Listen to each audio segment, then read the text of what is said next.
A satire on modern day, on how everybody lives on their phones. But in this play, which is I Ma, Mamas, who is the main character, literally lives on her phone. The world revolves around her, her child gets brought up by the dog and the cat and the neighbours. Nothing exists for her outside the phone.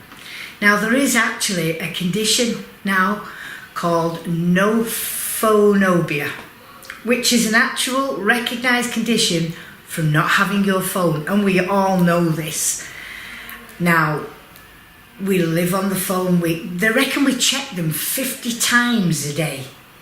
Even the average user gets up in the morning and the first thing we do is check our phone. We check before we go to bed, we look for messages, we look for Twitter, we look for Facebook, and it's that my satire is about. Only it's, of course, being a satire, it's gone extreme, it's totally overboard, has a bit of comedy in it, but there's a serious thing behind it about how we're neglecting kids, how mums are neglecting what children are doing because instead of looking at their children, they're looking at their phones.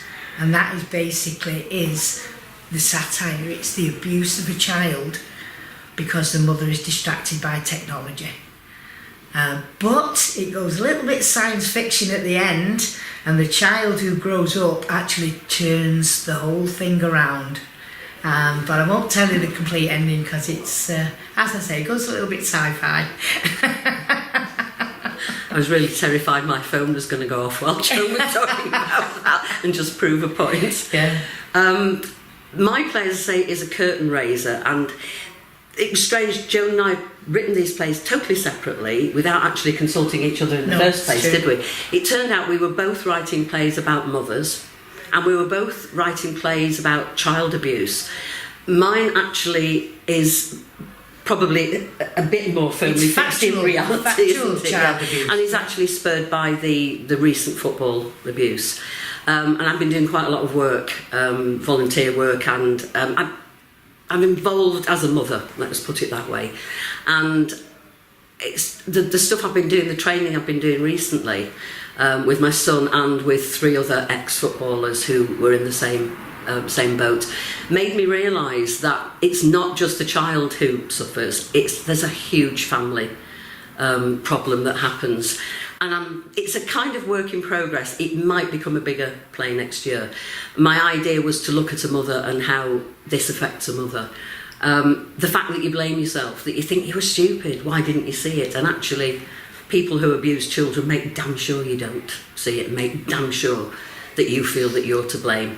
They spend longer grooming a family than they spend grooming the child. So it's a mother. It's essentially a one-hander, a mother who is dealing with the voices in her head that tell her that she was stupid. But I like to think, a bit like Jones, a slight change at the end. I don't want it to be downbeat. I want people to see this and think, yeah, actually, that man, and unfortunately it usually is men, that man is the one to blame, not me.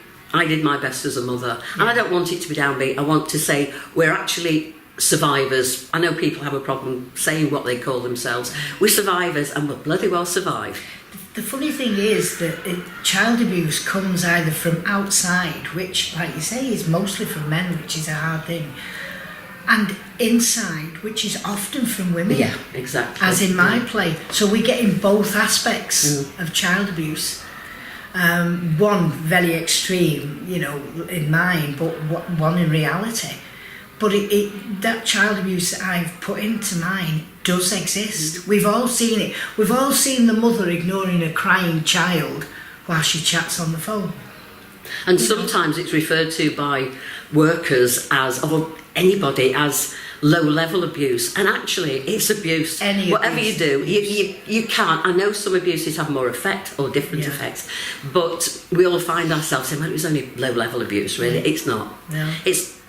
We're responsible for those kids and we should look after them, and most of us do our best. We don't always succeed, do we? But we do our best and we try to protect them, and sometimes we fail. Through no fault of our own or through our own fault we fail, and so we both ended up sort of approaching similar subjects but not knowing that we were approaching